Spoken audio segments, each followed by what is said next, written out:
Hello বন্ধুরা, আজকে এই রেসিপি কিন্তু খুবই লোভনীয় সকলের কাছে।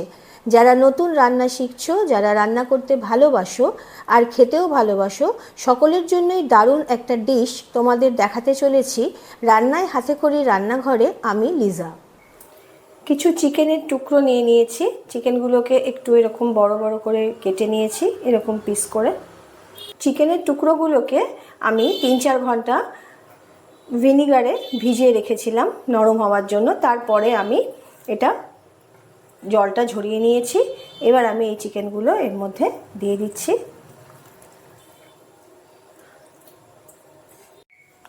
এবার আমি এই চিকেনের মধ্যে কিছু জিনিস অ্যাড করব।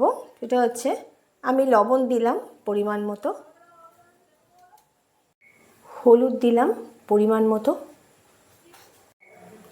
দিয়ে দিচ্ছি একটা মাঝারি সাইজের পেঁয়াজ বাটা,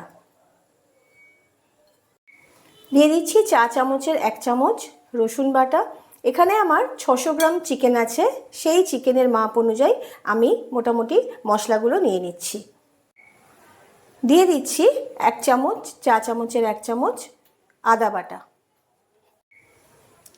দিয়ে দিচ্ছি কাঁচা লঙ্কা বাটা। তোমরা এখানে যদি পাকা লঙ্কার গুঁড়ো ব্যবহার করো তাহলে করতে পারো, আমি এখানে কাঁচা লঙ্কা দিলাম।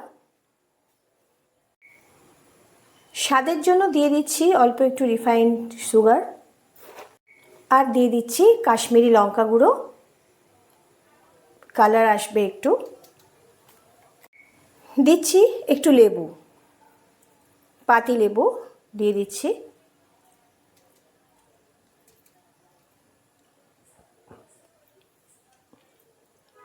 এখানে আমি চিকেনের বুকের অংশগুলো যেহেতু নিয়েছি, সেই জন্য বুকের অংশটা যাতে একটু জুসি লাগে সেই জন্য লেবুর রস আর একটা জিনিস দেব, সেটা তোমাদের যখন দেব তখন বলছি। দিয়ে দিচ্ছি অল্প পরিমাণে ধনে গুঁড়ো, দিচ্ছি অল্প পরিমাণ জিরে গুঁড়ো, একটু জুসি ভাব আনার জন্য দিয়ে দিচ্ছি তেল। এখানে আমি অলিভ অয়েল দিচ্ছি, তোমাদের কাছে যদি সাদা তেল থাকে তাহলে তোমরা দিতে পারো। আর দিয়ে দিচ্ছি টক দই। টক দইয়ের জলটা যতটা পারবে ঝরিয়ে নিয়ে দিও। দিয়ে দিচ্ছি একটা ডিম।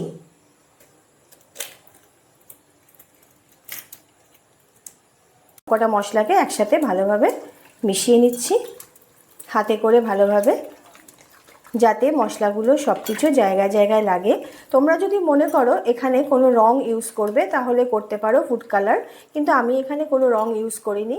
আর একটা কথা, যদি কারোর কাছে তোমাদের বাড়িতে চিকেন তন্দুরি মশলা থাকে তাহলে সেটাও দিতে পারো, আমি এখানে ছিল না বলে দিইনি।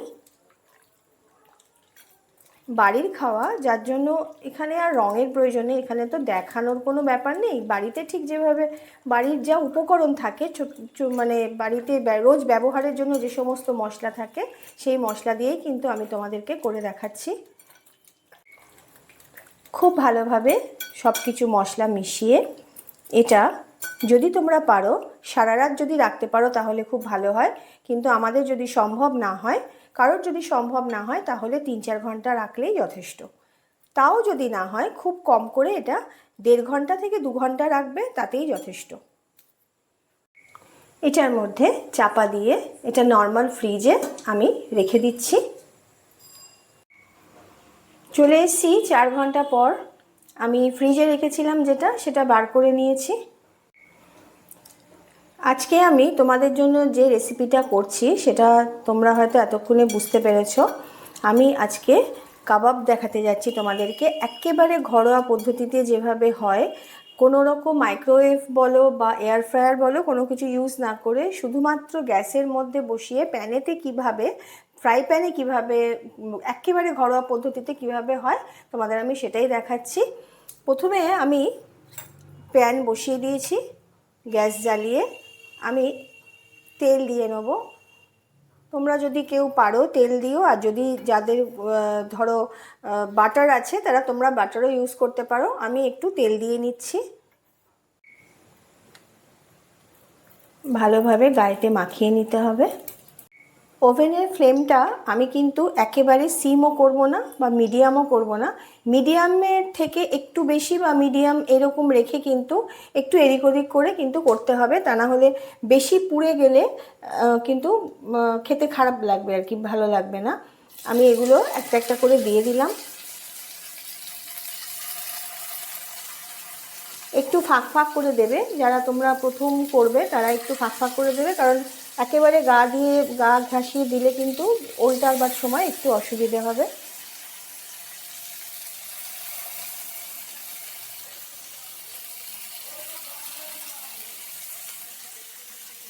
আমি ঢাকা দিয়ে দিলাম। ঠিক 2 মিনিট পর আমি একটু খুললাম, ঢাকনা খুলে আস্তে করে একটু উল্টে দিতে হবে।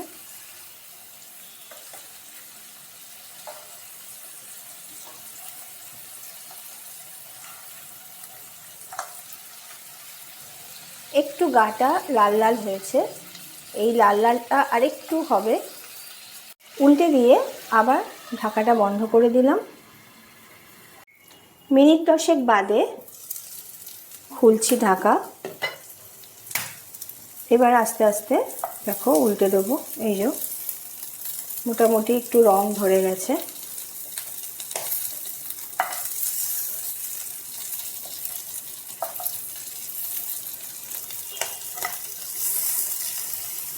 তোমাদের একটা কথা বলে দিই, আমি যখন এটা ম্যারিনেট করার সময় আমি একটা ডিম দিয়েছিলাম। যাদের ডিমে অসুবিধে আছে, যারা ডিম খাও না, তাদের ক্ষেত্রে বলি তারা একটু কর্নফ্লাওয়ার দিয়ে নিতে পারো। একটু পরিমাণ বুঝে, মাংসের পরিমাণ বুঝে, সব কিছুর পরিমাণ বুঝে একটু অল্প করে কর্নফ্লাওয়ার যদি দিয়ে দাও মিশিয়ে, তাহলে কিন্তু অসুবিধে হবে না। আমি আবার একটু চাপা দিয়ে দিলাম। 1-2 মিনিট পরে আবার খুলে একটু তেল দিয়ে ওপর দিকগুলো ব্রাশ করে দিলাম।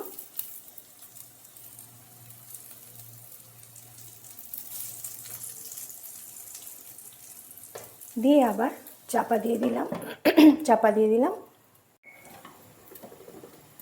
5-7 মিনিট বাদে আবার খুলে দিলাম।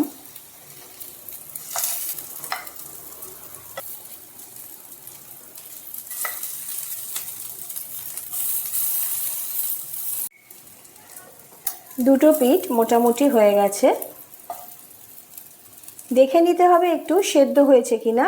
আমি এখানে দেখে নিচ্ছি, দেখো পুরো গিঠে যাচ্ছে মাংস। এইভাবেই দেখে নিতে, এই যে ভেঙে যাচ্ছে।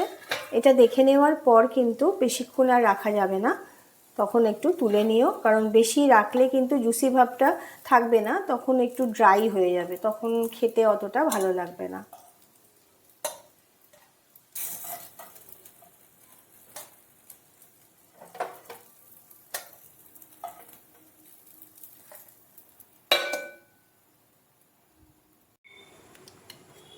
এবার এর মধ্যে আমি ভালো করে একটু তেল লাগিয়ে দিচ্ছি।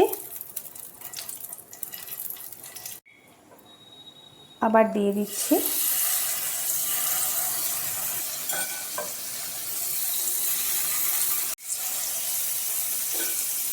যখন তোমরা এটা দেবে তখন মশলাটা ভালো করে একটু গায়ে মাখিয়ে নেবে। যে মশলাগুলো পাত্রের মধ্যে থাকবে সেগুলো একটু মাখিয়ে নিও।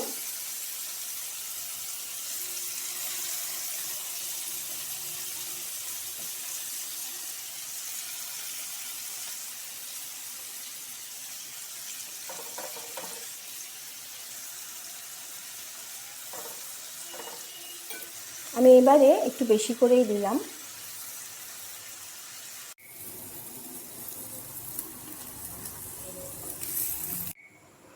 রেডি হয়ে গেছে আমার কাবাবগুলো।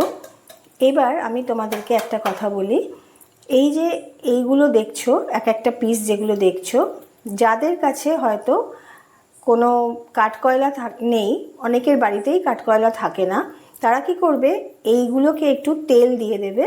তেল বাটার যেটা তোমরা ইউজ করবে সেইগুলো ভালোভাবে গায়ে মাখিয়ে নিয়ে এগুলোকে ধরে আস্তে করে একটু এই উনুনের মধ্যে একটু সেঁকে নেবে। তাহলেই মোটামুটি একটু স্মোকি ফ্লেভার চলে আসবে। আমি তোমাদের যেভাবে দেখাচ্ছি এইভাবে করে নেবে।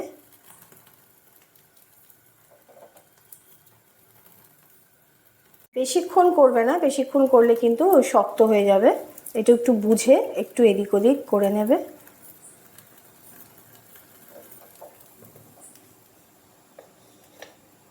দেখো একটা সুন্দর একটা গন্ধ বেরোচ্ছে, ঠিক স্মোকি স্মোকি। বাকিগুলো আমি কি করব, এগুলো আমার হয়ে গেছে মোটামুটি। আমি তোমাদের দুরকমই দেখিয়ে দিচ্ছি। আমার কাছে কাঠকয়লা আছে, আমি কি করব, এই বাটিটা এখানে বসিয়ে দিলাম। যে যেরকম মাপের ছোট বাটি নেবে সরি, তাতে সুবিধে হবে। এবার আমি এগুলোকে আস্তে করে সাজিয়ে দিলাম। এগুলো তোমরা হ্যাপাজার্ডলি এইভাবে সাজিয়ে নিও চারিপাশ দিয়ে, যাতে সব জায়গায় স্মোকটা যায়।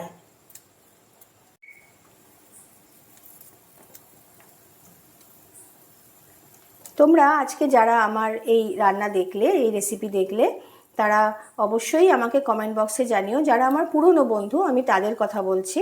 আর যারা নতুন আমার বন্ধু হতে এসেছো, তাদের জন্য বলি, তারা কিন্তু দেখে ট্রাই করে অবশ্যই আমাকে সাবস্ক্রাইব করো।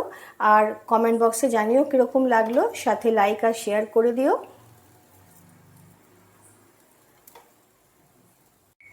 আমি নিয়ে নিয়েছি দেখো দুটো কাঠকয়লা। আমি একটা করেই করছি গরম। ভালোভাবে তাতিয়ে নেবে কাঠকয়লাটাকে ধরে এইভাবে।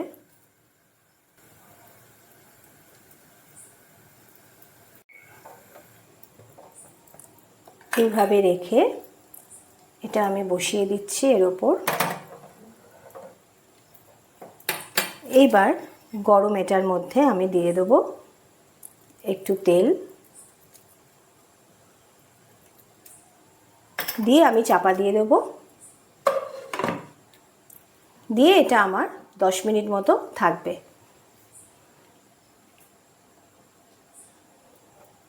গ্যাসের ফ্লেমটা একেবারে সিম করে দিও। যদি মনে করো বেশি তেতে যাচ্ছে, তাহলে একটু বুঝে এটা নিভিয়ে দেবে, কিন্তু আমি এটা সিম করে রাখলাম। ভেতরটা পুরো ধোয়া হয়ে গেছে দেখো। রেডি হয়ে গেল আমার আজকের রেসিপি চিকেন কাবাব। সবাই সুস্থ থেকো, ভালো থেকো। তাহলে আজকের মতন টাটা।